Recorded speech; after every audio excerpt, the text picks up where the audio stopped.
কারবালার ঘটনা শুনান, হাসান হুসাইনের ঘটনা শুনান, ফাতেমাতুজ জাহরার কথা বলেন, সাহাবায়ে কেরামের কথা বলেন, তাদের ত্যাগ তিতিক্ষার কথা বলেন। তারা 23 বছর আমার নবীর সুখে দুঃখে, তারা গরমের মধ্যে, শরতের মধ্যে, বৃষ্টির মধ্যে কিভাবে আমার নবীর সাথে লেগেছিল।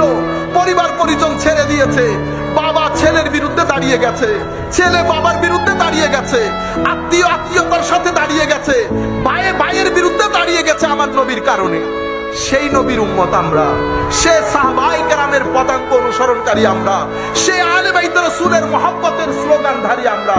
আমাদের জীবন যদি সুন্দর না হয়, আমার নবী লজ্জিত হবেন না। আমাদের জবানের মধ্যে হায়া থাকতে হবে, আমাদের চোখের মধ্যে হায়া থাকতে হবে, ভদ্রতা থাকতে হবে, ভদ্রতা নম্রতা। এগুলো শিখার জন্য বিশ্ববিদ্যালয়ে যাইতে হয়, কলেজে যাইতে হয়। এটার জন্য কি আপনি বলবেন আমি রিক্সা চালাই এই জন্য আমি জানি না ভদ্রতা কি? এটা একটা কথা হইল? রিক্সা চালান, ট্যাক্সি চালান, কি করেন, আপনার কাজের সাথে এগুলার কোনো সম্পর্ক নাই। ঘরের মধ্যে সভ্যতা গড়ে তুলে